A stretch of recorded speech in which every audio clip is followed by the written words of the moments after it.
on this episode of the Clip Service Podcast. Episode 53, guys. We're going to make this one a little different because there's only two games to recap, a win and a loss. Some good and some bad. As always, we like to keep it going with both sides. But we're gonna take up a large portion of this episode with what's going on, which is Rola's favorite segment. Oh yeah. Because there is a lot going on around the league. Some of it pertaining to the Clippers, some of it kind of more geared toward the entire NBA as a whole. But guys, we're gonna just jump right into it. So without further ado, let's make it happen.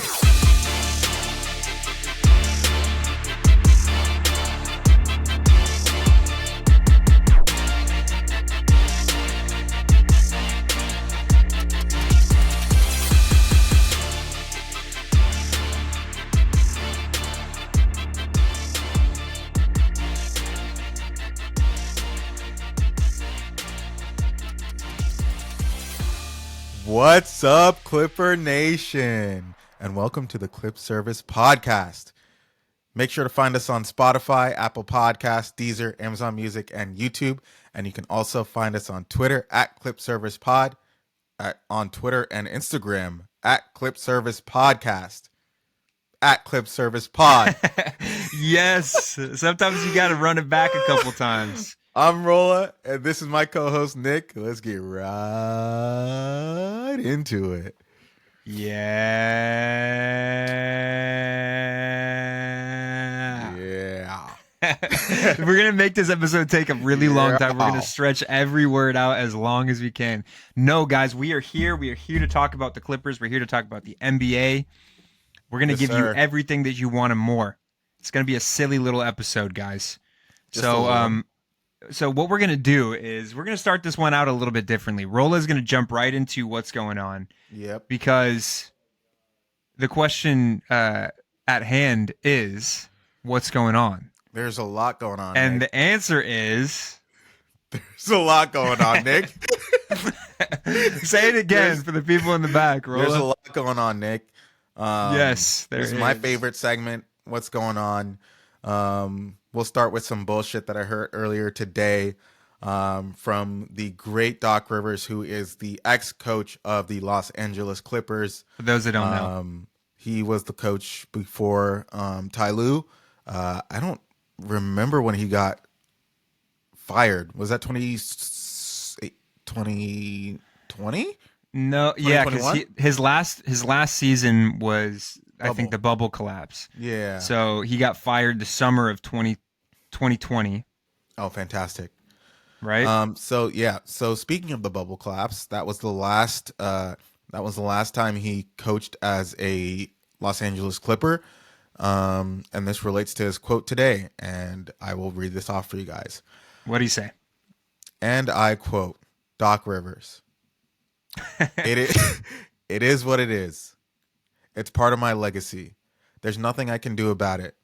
I got a team that was an 8 seed up 3-1. That is coaching. That is not bad coaching. The one with the Clippers is Wait. You're going to have to start this over again because I feel like there's some context missing. So it is what it is. He just starts it up. Doc Rivers was talking to Mark J. Spears and basically was talking about how it's unfair that he receives so much criticism for blowing 3-1 leads in the NBA playoffs. Oh, okay. So this is his quote on that. He said, it is what it is. Mm-hmm. It's part of my legacy. There's nothing I can do about it. I got a team that was an 8 seed up 3-1. That is coaching. That is not bad coaching.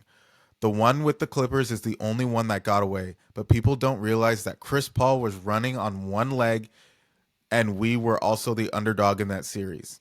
When you think about it, Houston had home court, not us. No one tells a real story, and I'm fine with that. It's unfair in some ways. I don't get enough credit for getting 3 wins. I get credit for losing. I always say, what if we had lost to Houston in 6? No one cares. One of the things that I'm proud of is we've never been swept. All the coaches have been swept in the playoffs. My teams achieve. A lot of them overachieve, and I'm very proud of that. Is that it? Because that was That's it. torture listening to. Yeah, that's Uh, it. He was basically saying he doesn't get credit for the wins, for the 3 wins in his 3-1 collapses. okay.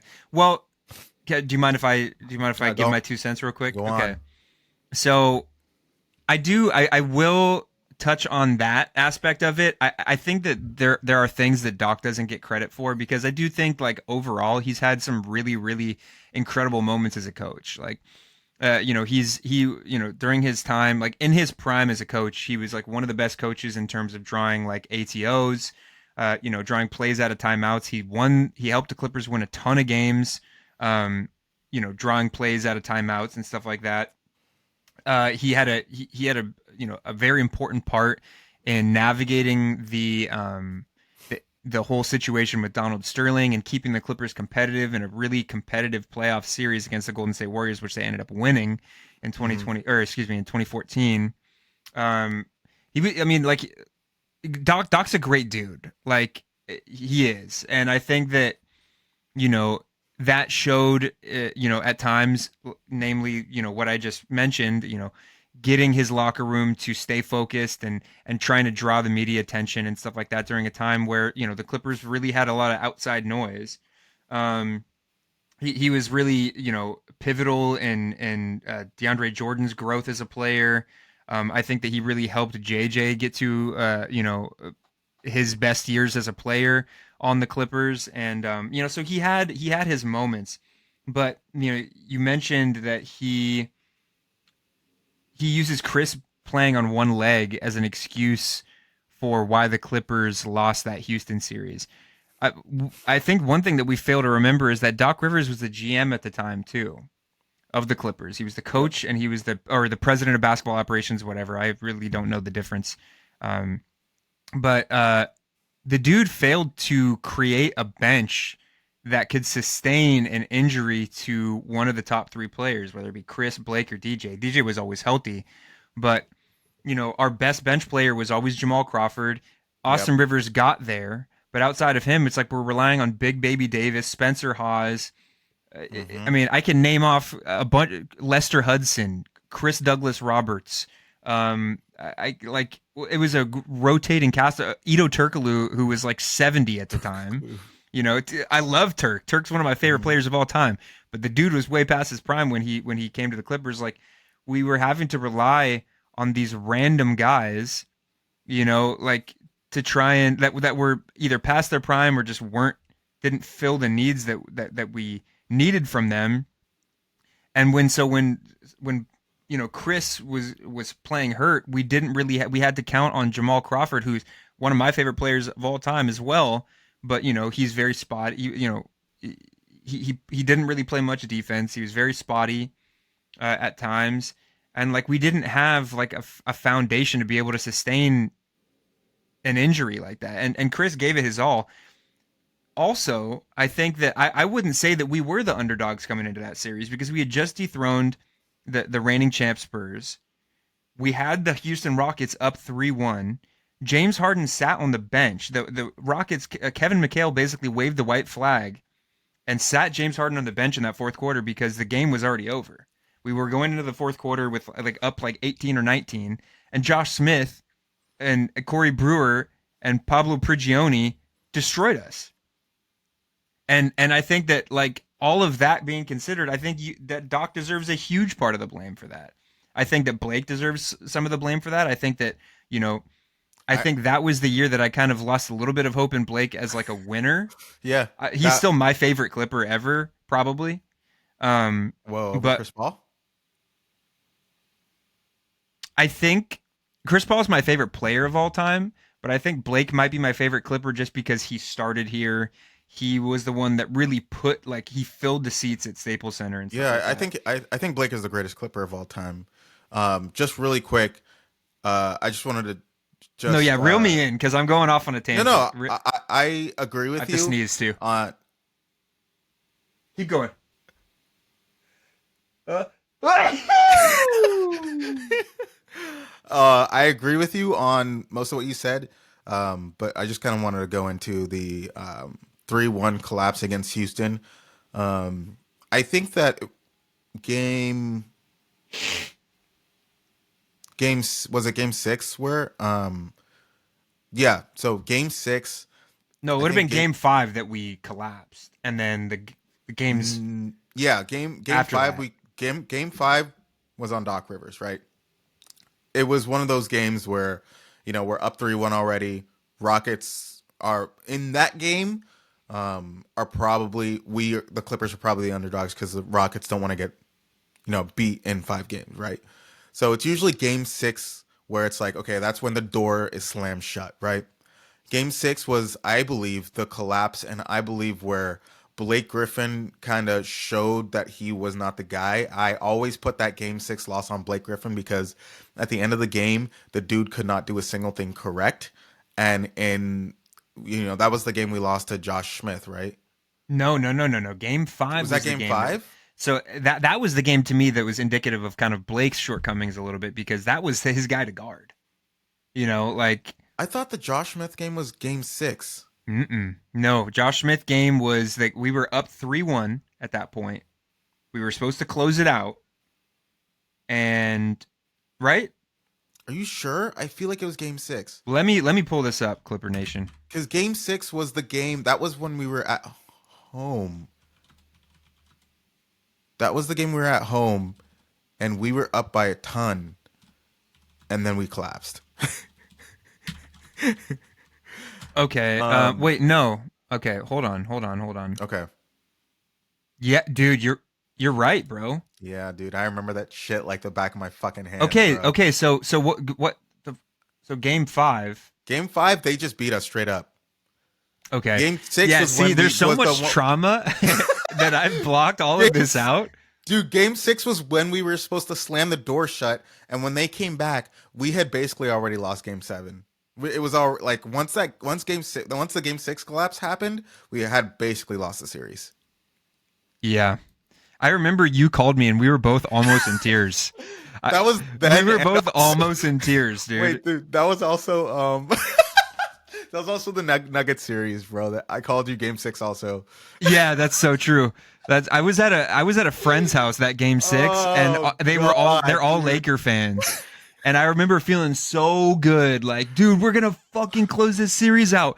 And then as Josh Smith started hitting more and more threes, all of my homies that I was with, this is at Preston's house, all of my homies that I was with were like starting to get in my ear because they're all Laker fans. They were loving what they were seeing, and that was like one of the worst days of my life.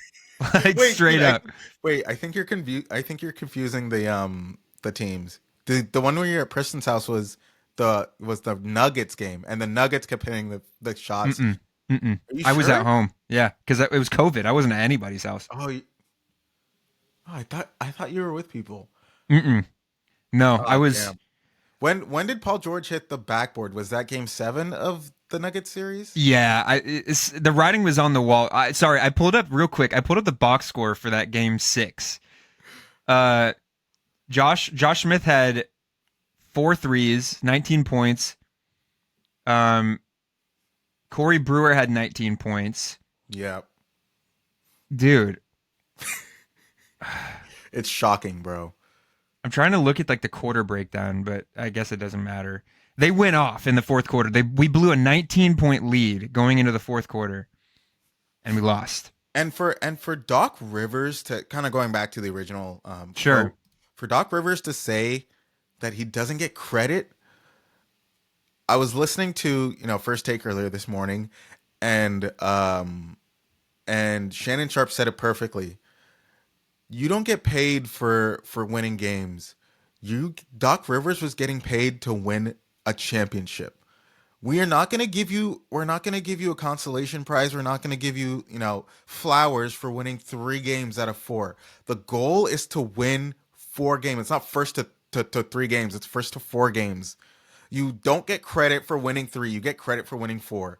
You won 3. Congratulations. You don't get shit. You fucking choked. Because it was we choked the Thunder series, we choked the Rockets series, and then we choked the Nuggets series too. But also, like, does Doc Rivers understand the coaching collapse it takes to lose to the same team 3 times in a row within a week? You're taking the same test over and over again, bro. Yeah. And you keep making the same mistakes. That's the issue. You see, like at the end of the day, people realize that Doc Rivers doesn't make adjustments, right? There's a They're like, lack in okay, yeah. exactly. They're like, okay, you lost to this team once already. How are you gonna change it? How are you gonna analyze what you did in the first game and apply it to the second game? Okay, you lost twice. How are you gonna take those 2 times and apply it in the third game? And he just didn't make those changes and did the same thing over and over again. And the Rockets were like, "Oh, this is working. They're not going to change anything. Let's just keep doing." Same thing happened with the Nuggets. They were like, "Okay, they're not doing anything." Also, Paul George is literally collapsing in front of our eyes. We might as Yeah. well. That You know what? that And Paul George didn't. Kawhi collapsed too, bro. Game 7, he only had like what 10 points. that Maybe? Nuggets series, but like the writing was on the wall at that point. That Nuggets series, I think that we would have closed the Nuggets out if and this falls on Doc Rivers again too. Doc Rivers, if you can remember, was not comfortable playing Zoo down the Yes. stretch. And as great as Montrezl Harrell was as a Clipper, especially during this time, this was kind of before Jokic Oh, was like dude. the level that he is now. He was obviously very good, all-star. This He is was so on his way. dramatic, bro. But Doc Rivers kept putting Trez, who is not a defender already, who is also 4 inches shorter than Jokic, put him on Jokic and said, "Figure it out." And Yeah, Trez was and he got getting worked. He got torched. And Zoo is sitting there on the bench collecting dust. And now look at the player that Zoo is. Yeah. Like, dude, Oh, Jamal Murray insane. had 40 points that game too, dude.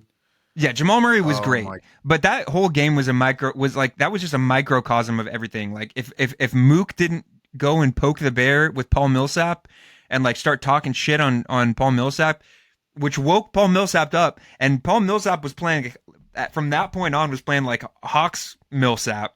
I think Millsap went for like 8 straight or something like that and got them back into the game. Uh-huh. Yeah. That game was just Nick, I'm gonna tell you something right now. I'm gonna tell you something, and I don't know if you know. I don't know if you like know this stat or like know about this in this game. In this game, Is it gonna 7 piss me against- off? Yes. In this game 7 against the Nuggets, Jokic had 22 rebounds. Guess how many minutes Zoo played? 14. He played. And that's a total more of than I 14 thought. Because Zoo was starting, I think, at that time. So he probably Yeah. did the Gortat start where he played the first 8 minutes of the game and then never saw the floor again. Yeah, he played a total of 14 minutes and got 2 boards. Montrez played the rest of the game as center and got a total of 3 boards. Jokic literally just took everything. Dude, took Trez is everything as down. tall. Like Trez The is shorter game than was- Paul The George. game was written already, bro. That is insane. And Doc Rivers wants us to give him credit. Bro, their starting center had 22 points and our starting center had 22 boards rebounds. and our starting center had 2 boards. Oh my god, bro. It's like it's just I just can't believe he would even say that, dude. Bottom line, to wrap this one up, I think that the problem with Doc has always been lack of accountability. And I think that bleeds into the locker room because as a coach, and he wasn't like that all the time. Like I said, going back to the whole Sterling thing, like he was able to deflect a lot of the negativity that was going on around the Clippers at the time, and he was able to absorb that, and it really elevated the Clippers. Like that does so much for your players is when you're able to be the voice in the locker room and say, "Hey, this is my bad," or "Hey, like look at me, like let me say what needs to be said, let the players play their thing." But constantly he's taking to the media about it's not my I don't get enough credit as a coach and stuff like that. It's like, dude, if you're a good enough coach, you don't call for credit, Dude. You let the metrics speak for themselves, and his metrics over his career have really put a damper on his abilities as a coach. Yeah. I don't know. There's not much more than I need Well, to say about that. Yeah, so continuing on what's going on, continuing on this Bucks topic, it just came out that Let me read the exact post from Shams. But long story short, Damian Lillard is out indefinitely, due to blood clots. Damn. Let me read this really quick. Yep. So Shams reported, Milwaukee Bucks Damian Lillard has sustained a deep vein thrombosis, quote, parentheses, blood clot, in his right calf. Lillard is on blood thinning medication, which has stabilized the blood clot and will continue with regular testing. He is Yeah, out dude. indefinite period. That shit is no joke. It kept Yeah. Brandon Ingram out for most of a season. Wemby just got shut down for the season because of it. I mean, with Hmm. Wemby, it's even more serious because he's so big, and like anything, any issues with your circulatory system or anything like that, it's like so much more dangerous for a bigger person. Right. But yeah, it's no joke, and I hope Dame gets better soon, and uh, it's definitely a big blow for the Bucks, who have underperformed a little bit this year, I think. Um, and yeah, that sucks. Yeah, I mean, I agree. I just we were just talking about Doc Rivers, so I just find it um, interesting a little bit to see what he's gonna do going forward. Is this Deflect gonna be blame. yeah? Is this gonna be another excuse? Is this gonna be a Well, they got deflection? Kuzma, Like, so that helps. yeah, dude, that's gonna Um, help so much. Um, well, and they still, correct me if I'm wrong. They still don't have Bobby Portis, right? no, he's He's still gone. on He's his out for the. suspension. I think he's out for the season. Well, he was But suspended 25 games, right? That was probably, if I was to guess, like 18 games ago, 15 I games don't. ago. Was it 18 games ago? I feel like I it's feel like it was a while. less. Oh, well, I thought he was out for the season, but I Either guess way, I not. think they have the faculties to be able to like handle They, themselves. I mean, he has a former two-time MVP and two-time Defensive Player of the Year. It's not like he has, you know, a can of Pringles. Yeah, He Canada like, Pringles might help at this point.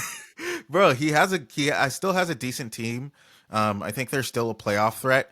I think once Dame comes back, I think he's one of those guys that, um, like his skill set is shooting, right? So I think he's one of those guys that can like pretty seamlessly come back and do what they need him to do in the playoffs. I mean, Damian Lillard in the playoffs is no joke, especially in those clutch moments. So I just, the Bucks to me are still a threat. I don't know when Damian. I mean, no one really knows when he's going to come back. Yeah, it's not something you can Obviously, rush. yeah, obviously he needs to prioritize his own health. But it's just kind of funny because we all know that Doc Rivers is gonna have another excuse It to gives, yeah, not do anything this year. yeah. I mean, I personally don't see the Bucks as a contender this year. I just think that the Celtics and the Cavs have been too good. I mean, I think. like, Ooh, what if? Ooh, I kind of have a hot take now. sure, let's hear it. Should I save it for a hot take, shot take, or what? Just let it rip. All right, my hot take is, dude. I don't. I think the Cavs are fakers, bro. Interesting. I Okay, think they're I fakers, have bro. them winning it all, but Yeah, I'm why thinking do you that's a think they're horrible pick. fakers? I mean, I just don't think they have a player that can dominate an entire series. Okay. I think that they do. I think that they do in Donovan Mitchell. I think Donovan Mitchell is due I don't for. think so, dude. I don't think a Donovan Mitchell can win them games against a Celtics team. Like a Celtics team that has been there, that has done it, that knows what it takes. I mean we've seen Donovan Mitchell firsthand in a playoff series, and I just think that when it comes down to it, he doesn't have that final gear to win playoffs games at a consistent rate.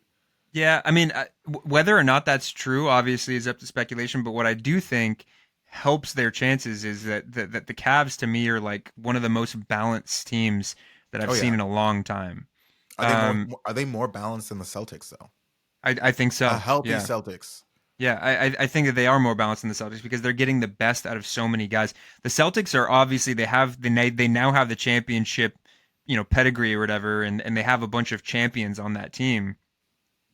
But Drew Holiday's regressed a little bit. Kristaps Porzingis' health is always kind of a question mark. Um, I have another question after.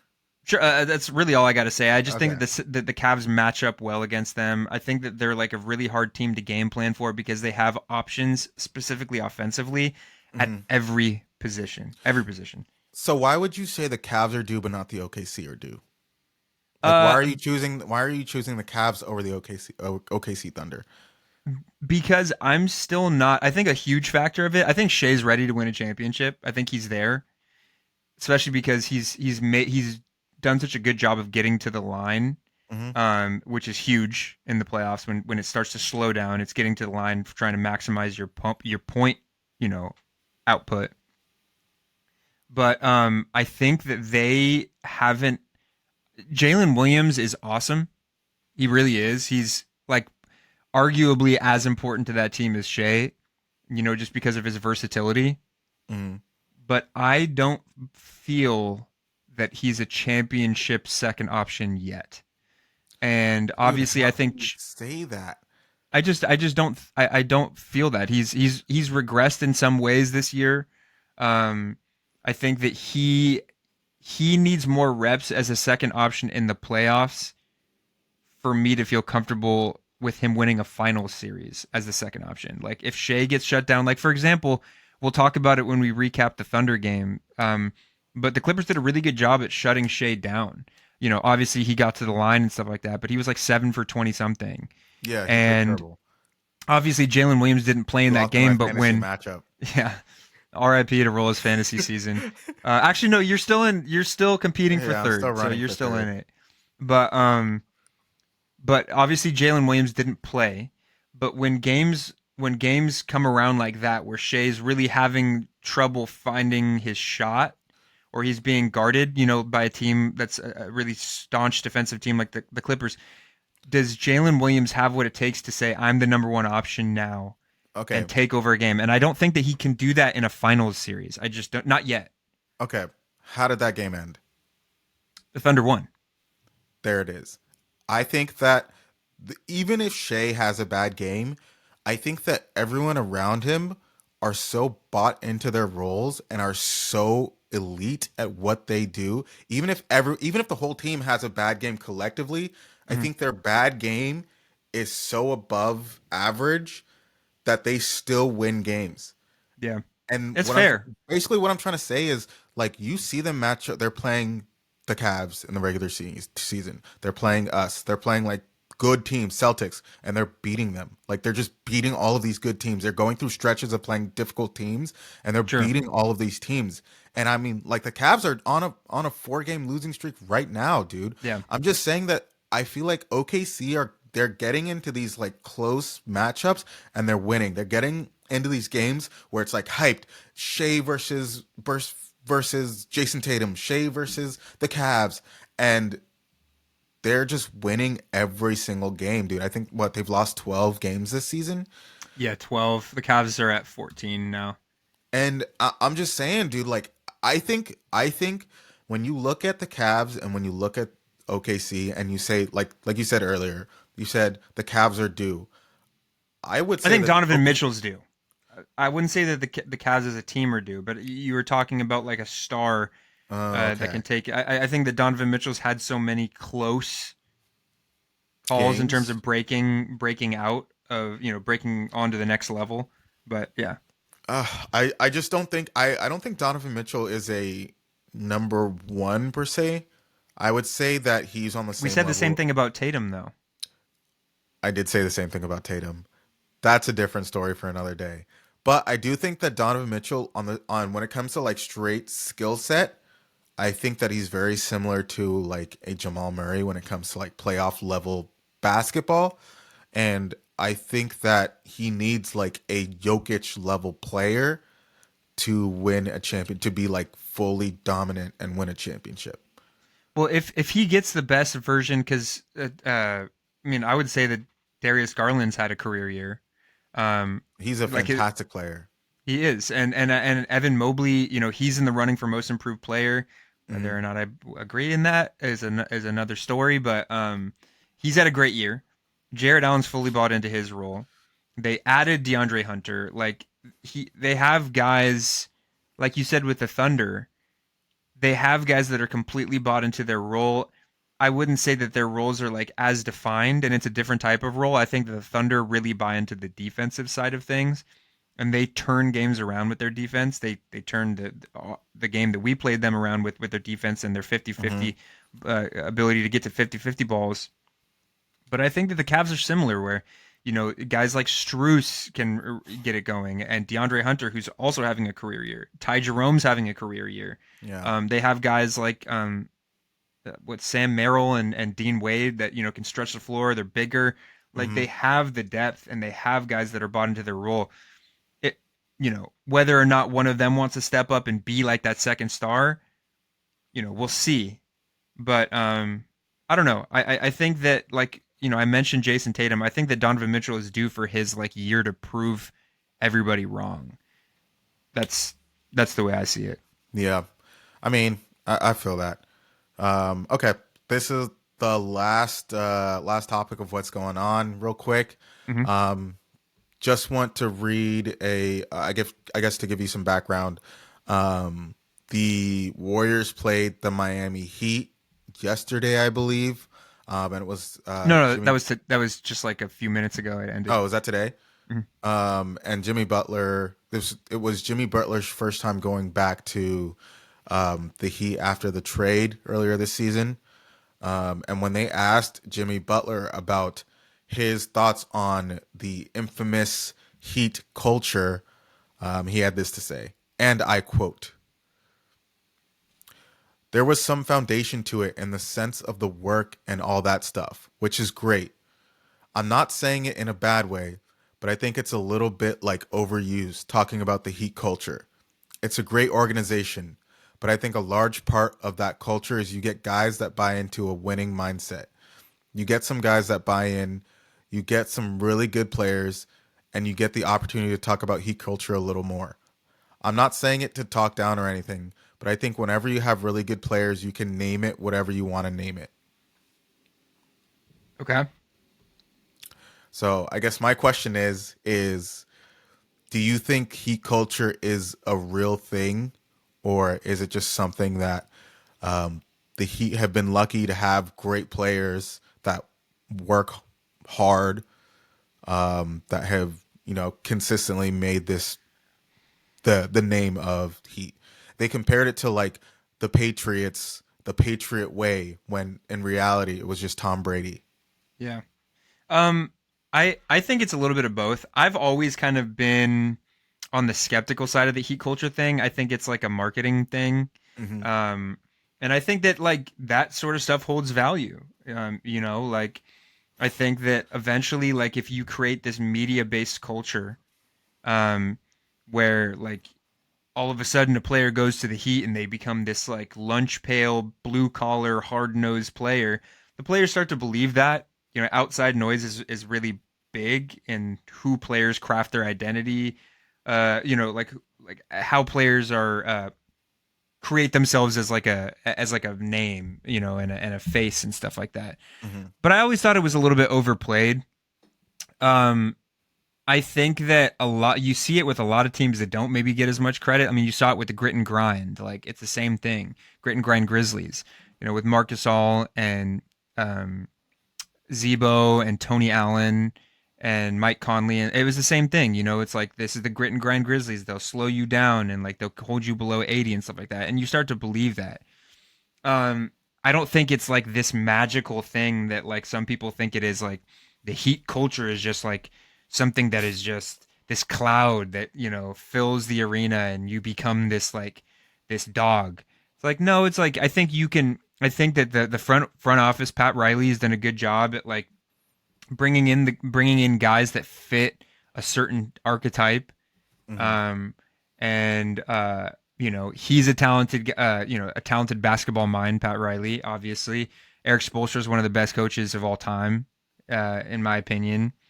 And they've had a lot of star power. They've had Jimmy Butler, they've had Dwayne Wade and LeBron James, and they've had Chris Bosh, and they've had a lot of great players come through that organization. Bam Adebayo, Tyler Hero, like they have a lot of talent. But I don't think that there's. I agree with Jimmy in the sense that like I don't think heat culture is this like I don't know, weird omnipotent thing that just like permeates throughout the entire organization. Like I just think that it's like, they've built their teams that way, and guys want to play because, that they want to live up to this sort of like meme of heat culture and stuff. But yeah, I don't know. I think it's a little bit of both. I do think it gets overblown a little bit though. So I will agree with Jimmy in that regard. Yeah, I agree. I do think it is a little bit of both also. But I also think like they have done things as of, the past couple of years to kind of keep that type of mentality. I think when you keep a player like Udonis Haslem kind of on the bench, someone who almost is like we all know like that kind of like hard nosed type, like keep your head down and work type mentality comes from Pat Riley, right? So I believe when you have someone like Udonis Haslem, who's kind of like an agent on the actual bench, like in the locker room, like in the hotels, on the flights and on the buses, like making sure everyone is like on the same path. I think that is the culture. I don't know who's keeping that for them like now, but I think a lot of it is just like they say like a culture of any company comes from like the top of the house, right? They say like the CEO does something, the manager is going to do it the same way, the staff is going to do it the same way, their Like a customers trickle down effect. exactly. Yeah. And so I think that is the heat culture. That comes down to like Udonis Haslem, and then it goes to the players, and they show it on the court, right? So I do think that there is a heat culture, but I also think that if they have trash players, then like no one's gonna give a fuck. Yeah, they're not gonna be like, oh, sick. The Heat have lost every single game this season. Like the Heat culture is so great. You know what I mean? Yeah. And I also don't think it's like any more special than any other team identity. Right? Golden State, strength in numbers. When they started winning championships, everybody got a touch on the ball. They were moving the ball a ton. I would say that like the Thunder are running a heat culture right now, quote unquote, where everybody likes to try and get steals, get out in defense, or get out in transition and run. I think every team has an identity. Heat culture just rolls off the tongue. Yeah, and it's kind of been this thing. So yeah. All right, well, that's all I got for what's going on around the league. I hope you guys enjoyed. I thought that was very productive. I thought we covered a lot of ground. Yeah. But now, guys, the moment that you've all been waiting for, we're going to talk about the team that we actually make a podcast about, the Los Angeles Clippers. The first game that the Clippers played that we will be recapping is a game that resulted in a win, a very big win, against the against the Memphis Grizzlies. The final score was 108-128. Clippers handled business in this one against a team that's been very good. I mean, as it stands right now, they're currently sitting at 5th in the West, but I think I touched on it last episode. They've been the 2nd seed, they've been the 3rd seed, like they've been very good. John Morant's missed some games. They've had guys in and out of the lineup. But the Clippers made it 3-0, for the season series. Clippers haven't lost to the Grizzlies this year.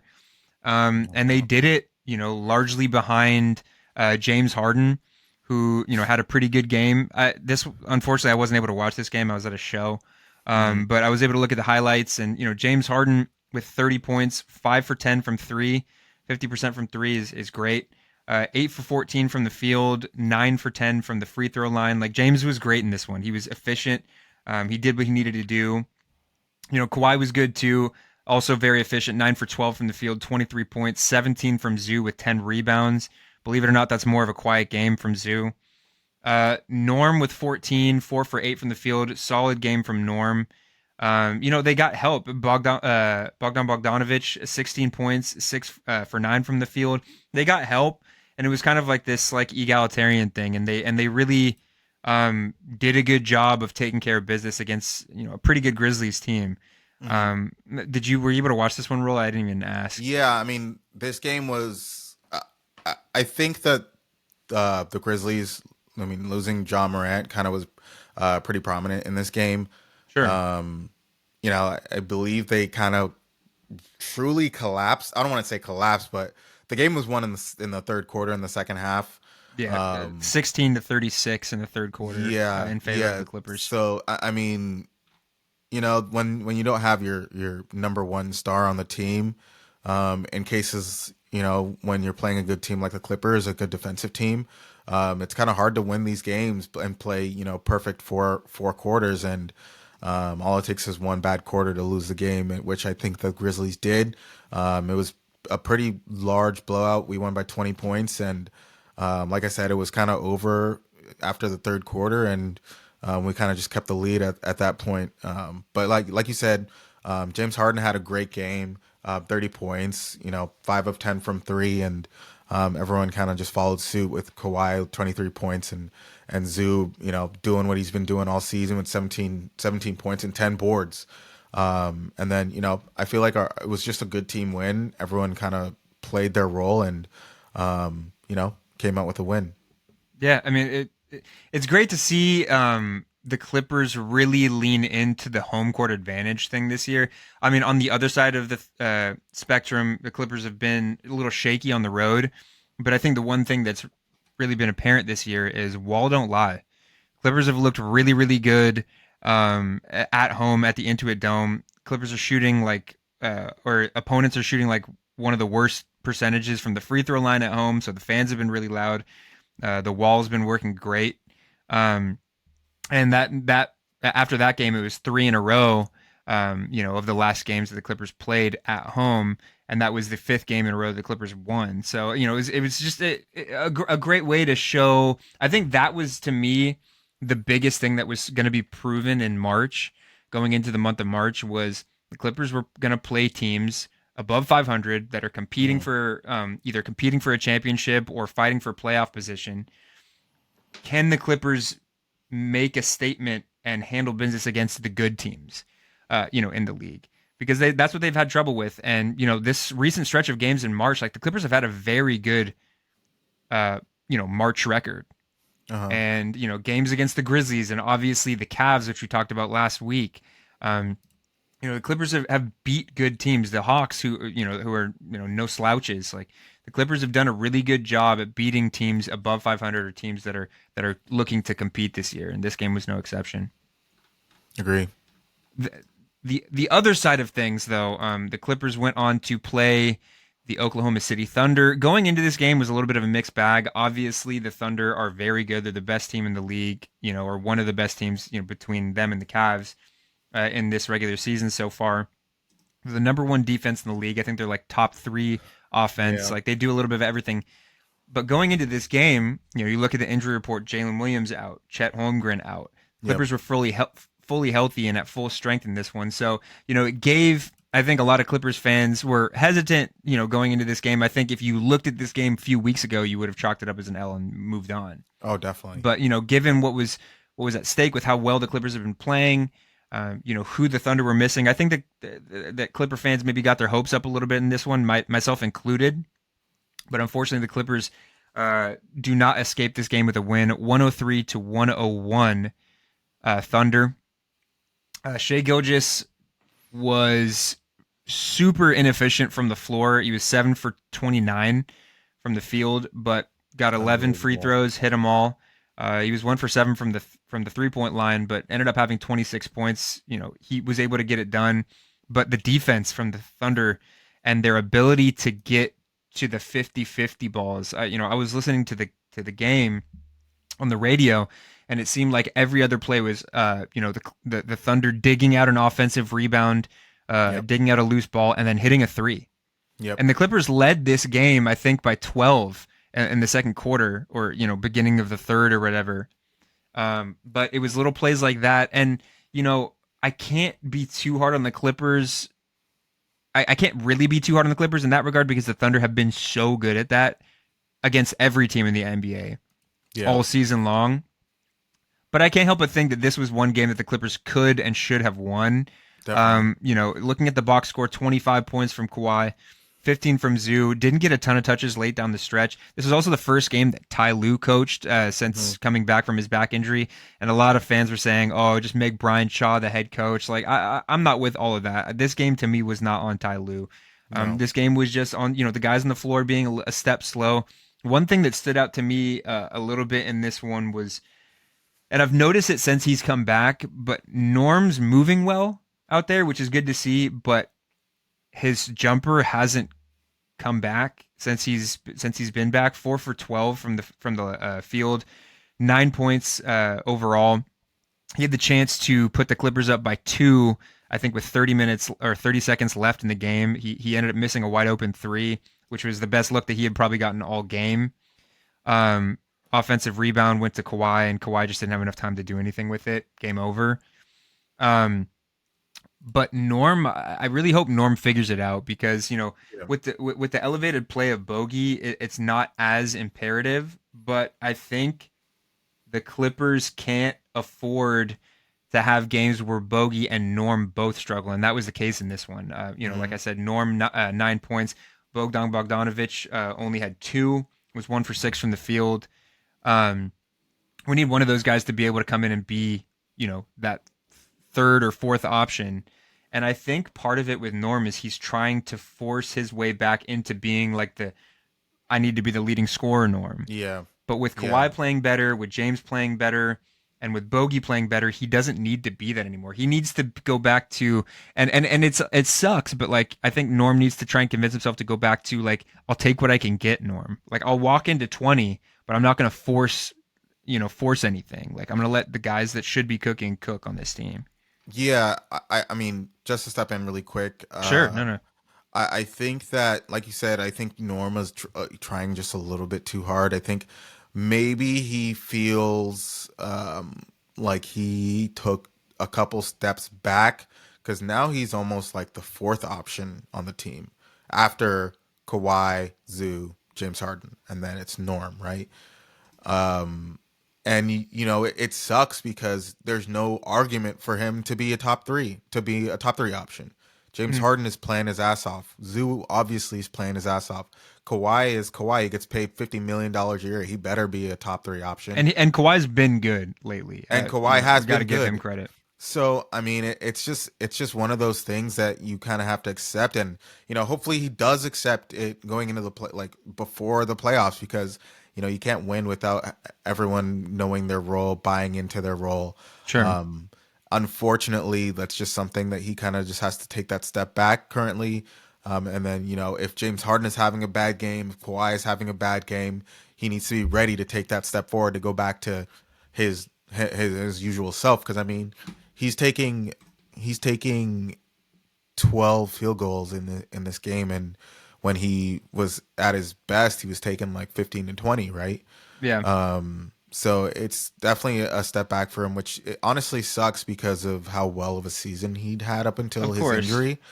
But it's kind of like it is what it is. But I mean, going over this game, like you said, I think OKC, I think that it showed like one of the reasons it's very beneficial to have younger players on the team because towards the end of the game, it just felt like they were out hustling. Like you said, they were getting the 50-50 balls. Yeah. Seemed like they were out hustling us. They were willing to get dirty. They were willing to, do this, that, and the third to win the game. And they won it by 2 points.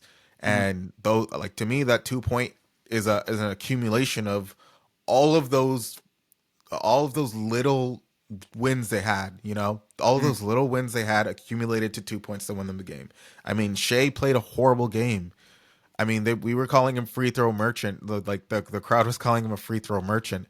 Yeah. This dude is shooting 29 field goals, bro, and hitting only seven of them. I mean, when you have their I think star that was a playing. testament to the Clippers' defense on him. The Exactly. defensive game plan was really, really good for him. Oh, of course. But like it's like if he's playing that poorly, how are the Thunder going to win? And this is kind of what I was saying earlier. Like when he's playing poorly, I think that the rest of the team just raises their energy, and when they win, like I was saying, like when they win those little wins all around the game, it accumulates to 2 points. That's the It's extra an 2 points that energy wins them the boost. game.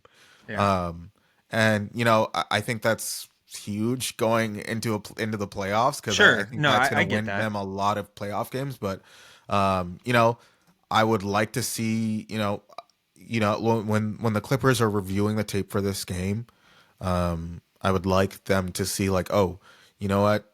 I could have tried to win this ball. I could have done this differently, or I could have put more energy. And I understand it's a regular season game, but Hmm. I mean, we're getting towards the end of the season, and Definitely. we're getting towards like, that point of the postseason where they gotta start getting to the floor. And this game against the Thunder is the type of basketball that we're gonna be seeing, and we got to be ready to be there. I think it's about that time to kind of like hit that second gear and get and make that playoff push. I Like you were saying earlier, we're in sixth right now, and we're in um, seventh, but we're a half game now that the Warriors just lost to the Heat. We're a half game behind the Warriors for sixth, but right. we have the So tiebreaker. So right. So I mean, the best case scenarios, we make it out of the playing game. But it's not gonna come. It's not gonna come easy. for sure, and you make a really good point. I think that like this game was won in the margins, and so the Clippers. I totally agree. If the Clippers were to look at the tape, look back and see the little plays that you could have won the game, that really could have separated the game by 7 or 8 points in the Clippers' favor. Hmm. Um, One thing that I wanted to touch on last before we move on is James Harden did, as tends to happen against whoever the Thunder are playing. James Harden takes a bump from Lou Dort in the thigh, knee to the thigh. Lou Dort was like trying to fight over a screen or something like that. Plays very physical as the dude plays fucking football out there. I'm not a huge fan of Dort. I think he's a dirty player. The record shows it, but that's neither here nor there. James Harden takes a knee to the thigh as he's falling down on the ground, turns his ankle. It was reported. I think Law Murray said that James Harden was limping around pretty bad in the locker room after the game. Hmm. It was also part of the reason why James Harden passed the ball to Kawhi late down the stretch. I don't think he had the burst to be able to try and make the game-winning shot. Yeah. But he is listed currently as questionable tomorrow against the New York Knicks, who are going to be playing without Brunson. So my question to you is, do you think that James Harden should sit tomorrow in a Definitely. game that is very, very important for the Clippers? Definitely. Dude, I've been wanting, and this isn't like, I'm not knocking James Harden or anything. He's had a great season. I've been wanting James Harden to sit for a while, only because I want Kawhi to go off, dude. Sure. I think he hasn't gone off a single time this season. Yeah, I think I don't even what's his season high this year. It has to be like what, 35 maybe. Hmm. I mean, I want to see a vintage Kawhi game at least once before the playoffs, just so I know he still has it in him. Sure. I mean, with James Harden on the court, I mean, he's taken up 14 field goals. Yeah. And this is in a game where he wasn't really like on his P's and Q's. Obviously the Lou Dort bump. But I would like to see Shea put up 29 field goals. Yeah. I mean, I wouldn't be mad if Kawhi put that up. I Sure. don't think anyone would complain. I don't think anyone would have a bad time. Well, certainly not if Harden's missing the game too. Exactly. And Um, I did mention this before, but he's the number one paid player on the team. Like, he yeah. needs to act like the number one paid player on the team. He's the head Yeah. of the snake, and I would like to see him, ball against the Knicks. They don't have their star player, so this should be like a 1-for-1 trade with James Harden out. And I think we can win the game against the Knicks if Kawhi really steps up. I do like that point. I like that if James Harden were to sit in this one, I'm a little bit on the fence about James Harden sitting. Like, I do agree that, and I was just having this conversation with my dad a week ago or something like that, but he was also agreeing with your point that James Harden should have a couple games off. But I think that it's tough because while I do think that, especially now, he deserves to take some rest, get right. Mm-hmm. But I think James Harden's such a rhythm guy, and with James Harden, it's so important that he stays focused, and stays engaged and stuff like that. Yeah, like less time to go to the club and stuff. But I do think that I appreciate, not just for myself as a fan, but for James Harden too. Like, I appreciate that he goes through the motions and plays the game, because I think that that's how he operates as a player. I think that when he sits for too long, or he's not constantly getting, this basketball stimulus, right? Uh-huh. Like, I think that his game tends to falter a little bit. So I think in this situation, I would not mind him sitting in this game against the Knicks. Hopefully that's not famous last words. But I would like to see that. I would like to see Kawhi go off. To your point about Kawhi, though, I don't know if I necessarily need to see a 37, 38 point outing from Kawhi to know that I think that we're going to get it in the playoffs, because he's looked great. Like, he's getting to his spots. He looks super mobile. He's playing super physical. Like I think that it's there, and I think that it's by design that Kawhi isn't necessarily exploding just yet, because I think that he's saving it for a playoff run or whatever. But I guess my last question for you before we get to a quick preview is, who do you think should replace James Harden in the starting lineup if he sits? Because can I give you mine? Yeah. I think that it should be Ben Simmons. Ben Simmons had a great game against the Thunder. He's had good games in his time with the Clippers. And I honestly think put Ben Simmons at the starting point guard, slot Drew Eubanks in at the backup 5, or have Ben Simmons play some backup 5 too, play Nico backup 5. I would like to see Ben Simmons play point in this Knicks game. Because look, who are they starting at point guard? Who are the Knicks starting at point guard? Cameron Payne. I say we start Chris Dunn. I say Norman Powell. I guess technically Norman Powell can be the point guard de facto, not really a point guard. But I say the replacement of James Harden should be Derek Jones Jr., bro. I say he locks in on defense. Kawhi, don't even bother about defending. Your whole job for this game is just to score. Norman Powell gets the scraps, and that's how we. There's like no facilitators though on that. No, we don't need facilitators. We have shooters. We have hoopers. What if we started Patty? What if we just got weird and started Patty the Batty, dude? What if we started General Mills, dude? No, bro, I'm good. Yeah. So I think. Dude, I don't know, bro. I'm not bought in on Ben Simmons, dude, personally. I think that he's too much of a what's the word I'm looking for? Offensive liability, bro. And I think at any point in time when a team wants to do it, bro, everyone knows the blueprint for Ben Simmons, bro. And like at any point in time when it's crunch time in the fourth quarter, the Knicks could be like, all right, guys, you know what to do. Like, pack the paint, and what is he gonna do? Kawhi has to now like lead the offense with one less player, pretty much. But here's the thing: you want Kawhi to take over the game. You want him to take 20-something shots.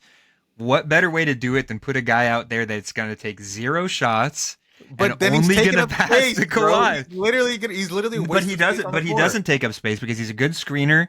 He's been playing downhill in the Thunder game. He's a good screener. You got 2 good screeners. How about that? Oh, and then God. you got a defender. Jones is a good screener. Also, let's put it this way, dude.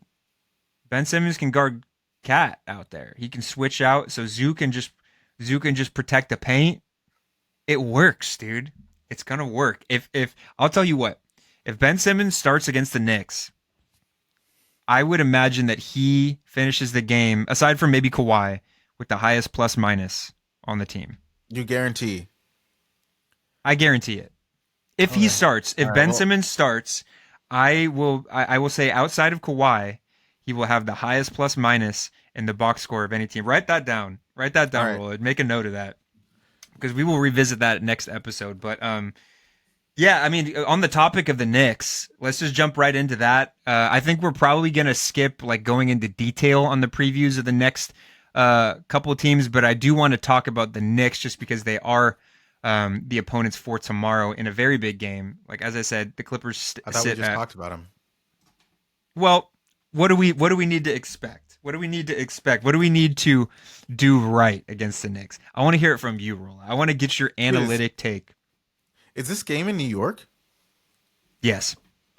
Oh, This is the start of a 4-game road trip, two of which, this game and the oh, following game, are going to be played in New York, in your neck of the oh, dude, woods. the game is on Friday, bro. I might take a little Head stroll over to down to Barclays, Brooklyn, dude. bro. Down to downtown Brooklyn. You should. Yeah. So I think the game against the Knicks, like I said, I think that Kawhi needs to step up. I don't think James Harden is going to play. I know that, like, I think I saw a clip earlier of him limping in the locker room last, was that, or 2 nights, today, Tuesday, 2 nights ago. And I saw another clip today of him walking around. So I think he's good. I think he's healthy. But like I said, I mean, I Better to think play that it he should, safe. exactly. I think that he should chill for right now. And I think we should give the opportunity to Norman Powell. Maybe Norman Powell gets back into his groove with more touches. I Maybe like that. Kawhi goes off a little bit with more touches. And I think that he is a guy that can come back, and he's a professional, and he can step up when he comes back by next week or after a couple games. I mean, I just don't think it's going to be the end of the world for him to sit. And I Yeah, think we can still beat this next team. that's fair. I love the optimism. I think if James Harden does sit in this one, I think it'd be interesting based on the outcome of the game. I think if the Clippers win, if James Harden sits and the Clippers win against the Knicks, I would not be surprised if he also sits against the Brooklyn Nets. I think if he sits and the Clippers lose to the Knicks, I think it's very, very possible or very certain that he plays against the Brooklyn Nets just to certify that win. Hmm. But yeah, I mean, I like our chances against the Knicks. They are still a very good team. They have OG Anunoby and Karl Anthony Towns and Josh Hart and Mikal Bridges. Like they have all of these guys, but I do think the Clippers can win this one. As I said, they play the Brooklyn Nets the following game on Friday. That is one that I believe the Clippers need to win and should win, just Definitely. based on where the Brooklyn Nets are this season. The Clippers will then play the Cleveland Cavaliers on Sunday, a rematch. I think the Cavs are going to come to play. I think if the Clippers want to certify themselves, and I think this is another thing that Law Murray talked about, but I think that the Clippers want to make sure that they get that 6 seed. They probably need to go like 9-2 or 8-3 at the worst Hmm. this next stretch of games. And I think that if I'm going to assume that any game is just a scheduled loss, I would imagine that it's probably that Cavs game. The Cavs are going to want to get that win back. It's going to be in Cleveland. Um, Yeah, that's gonna be a James tough Harden's one. status up in the air. But like on the other side of things, the Clippers also beat the Cavs, and did a very good job that entire game. Uh-huh. Um, so it's possible that the Clippers escape that one with a win, but I'm just gonna maybe guess that the Clippers lose that one. But if they can handle business Yeah, in the Big Apple that's gonna and be a take tough those one. 2 wins, that's gonna be huge. But that'll be on Sunday. We'll recap that next episode, guys. But I think that about covers it, guys. The Clippers Yeah. are overall playing very, very well. Unfortunate loss against the Thunder, but I don't think that I'm taking as much from that negatively, based on if I contextualize how the Clippers have been playing. They've done a very good job in March. Hopefully James Harden gets healthy because the Clippers have done a good job of staying out of the out of the injury report for the most part in the month of March. So Hmm. hopefully more of that, more of the same. We're hoping that James Harden rests up well, and the Clippers keep this thing rolling, guys. There's only a handful of games left in the season, the regular season. The 6th seed, or maybe even the 5th seed, is right there for the taking. We're gonna, touch on all of that, in the next coming episodes. Very exciting time of the year for the Los Angeles Clippers, and we'll be here to cover it all. So thank you guys so much for tuning into this episode 53 of the Clip Service Podcast. As Rola said up top, you can find us on Instagram and on Twitter at Clip Service Pod. Check us out on YouTube. We're on most streaming platforms: Spotify, Amazon Music, Apple Podcasts, Deezer. Get at us, comment, like, subscribe. What are you laughing at, Rola? Nothing, bruh. Nothing. All right, I feel seen. Yeah, find us on those streaming platforms. Comment, like, subscribe. Let us know what you think of the pod. Give us your feedback. We'll probably have a sweepstakes coming up soon. I know I said that a while ago, but I think we should have one with maybe some merch coming up. So stay tuned for that. But thank you guys so much for tuning in. We really appreciate it. As Kermit the Frog used to say, let's go Clips. Let's go Clips. Salute.